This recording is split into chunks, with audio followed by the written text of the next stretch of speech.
Hi fellow homeschoolers, today's tip is how to organize your alphabet tiles for your classroom. Stay tuned.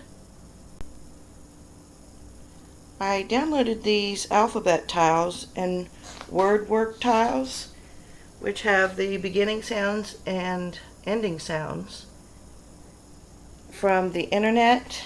So I went out to Walmart and purchased this bead divider to be able to organize them all. And what we're doing is, such the pile is so large, we've already started, as you can see. We've got a lot of the word endings and word beginnings already put in the box. We decided to just go ahead and separate the alphabet out onto the table first, and then go ahead and put it into our box, because it was going to take too long just to try to find the slots. It'll be a lot easier to just take them from the table and put them right into the box in their separate compartments. And here is another idea. When you find something that you like and you want to keep the information in case you want to price check online and know what you got, so you could maybe check around in case the store no longer carries it and you want to find it online, take the sticker, and that way it has a UPC code and all of your information, and go ahead and put it on a piece of paper and write some kind of notes beside of it, and then keep it in a little curriculum tab in your lesson plan binder or some other kind of place in your homeschooling space. And then we've got room here at the end of the paper to add some other stickers. And then that way you have all the information you need. Let me see if I can get the glare off there for you, to know exactly where to get it, and your UPC code, and all the information you need to look it up online. So I'm hoping that this gives you a few ideas of how you can organize your homeschooling curriculum, especially something like this. And I've seen this idea online, and these compartments do adjust to different sizes. Let me see if I can do this without shaking the... So this comes up like this. Now, we did have to cut them out, the little pieces. It came in like a whole little strip, and then we cut the little dividers from the strip just by little. So I was surprised about that. But other than that, that's all the work we've had put in it, except for the organization part. So, hope this helps. Thanks. Okay, another helpful hint when you're working with these particular tiles that I'll leave the link to below is to separate the B, D, P, and Q away from the rest of your tiles when you're separating them to put them into storage. That way you can tell the difference between the B, D, P, and Q. If you notice, the P has some space, extra space towards the top of each of the little tiles. Also, I put the N and the U next to each other in my little sorting pile here, so that I could tell the difference between the N and the U. The U also has a little extra space at the top. If you can tell the difference or not, let me see if I can move an N. Let's see here. There we go. Can you tell the difference at the extra space at the top? So, we're almost done sorting. Okay, this is what our alphabet tiles look like once I've gotten them divided into this bead container set that I found at Walmart.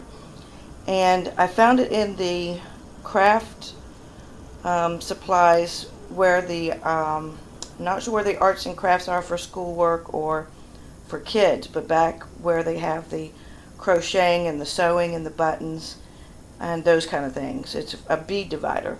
So you'll find them where they, have all the beads.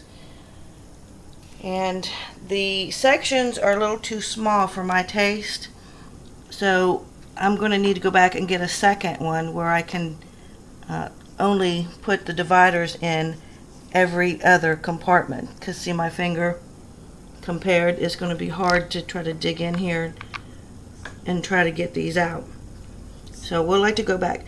Now when you get this, you do cut these apart, and I don't know if I can see a little section there And then I took the scissors and had to take and shave the extra so that it would fit. See, well, there's one. If you can see that or not. That little tiny piece right here. Let's see. And I had to shave that so that it would fit in here without getting jammed. Alright, so we'll go back and get a second set so I can have more room. In this particular divider, they have a lot of the larger sections here, and it's probably going to be preferable to put your vowels A, E, I, O, U in these sections here, or preferably maybe change these out and put them here, and then you would have your A, E, I, O, and U. But when you're teaching preschoolers or kindergartners how to read, it's preferable to either have your black text on white background or white text on black background. And the white text on black background, say that 10 times real fast, is an example of what kids used to see on blackboards, the white chalk on the black board. With the black text on the white background, that is what they will see when they're reading books and text in real life situations. So that's a theory that they taught us in school, so that's something to keep in mind. Now, as the kids get older, you can start changing out the types of text, the shapes of the text, the shapes of the letters change, and then the color of the background as well, the color of the text, so forth. But when you're first starting out, it's a good idea to stick with what they're going to see in the regular world, real world scenario. So I think that's about all the tips I have. I'm trying to decide whether or not I want to put a label. Whoop. If I want to put a label on the outside or whether that would be too redundant. But I hope you like this, and I hope this gives you some ideas on what you can do and how you can store some of your alphabet curriculum. Thanks for watching.